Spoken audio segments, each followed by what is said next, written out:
President, as I was sitting and listening, I feel like I'm living in an alternative universe here sometimes, and I'm sure the American people feel this way. Are people being hurt today? You're daggone right they are.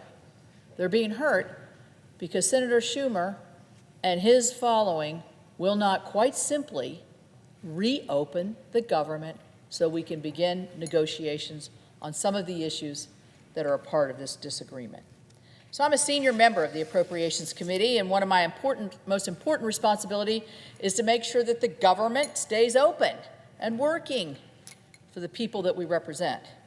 That's why I'm so deeply disappointed to be standing here today in the midst of a totally avoidable government shutdown, all because the Senate Democrats refused to join us as Republicans in supporting a common sense, short-term, nonpartisan continuing resolution. And we've seen Leader Thune pick it up in his hands. Very simple. Let's just keep the government open until November the 21st, discuss these issues, finish the appropriations process, and move on. But let me be clear what that short-term continuing resolution was designed to do. It is not a gimmick. It is not a gimmick. It's the same legislation that the Senate Democrat leader brought before this body 13 times and had it passed. It's not a partisan maneuver. It's a straightforward measure to keep critical services in operation while giving Congress the time that we need to finish our work on appropriations through regular order the way that we used to do it. And some of our Democrat colleagues have agreed with us in the last several votes. So bottom line, we don't have to be where we are, and we really shouldn't be here because this position is untenable. We have a path forward. It's so easy. It's so easy. When people are watching this, they're hearing us try to, blame one person or the other. The easy thing is turn around and vote to reopen the government, and we can begin to have our conversations. We have a path forward. It requires the Democrats to come to their senses, quite frankly, and vote for this reasonable measure.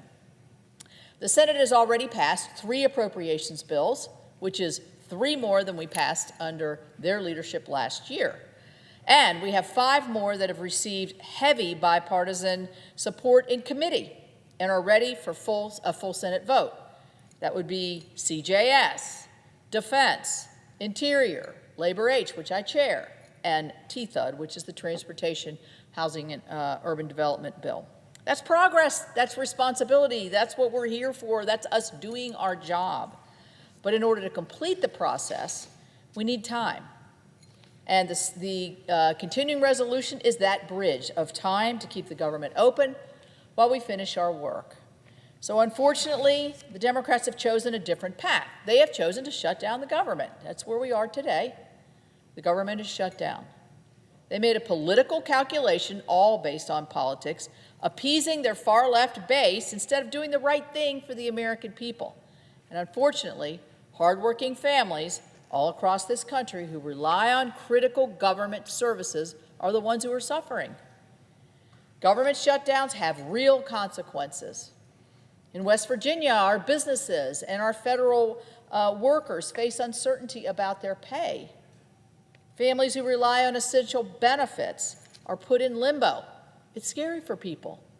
Some people with children with disabilities or folks that rely on services daily are concerned about where this is going to lead. Small businesses are waiting on federal permits on loans. They're going to have to wait longer.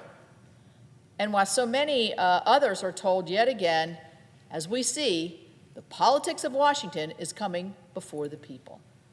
My state of West Virginia has the 3rd largest amount of federal employees. We're situated quite close to the District of Columbia.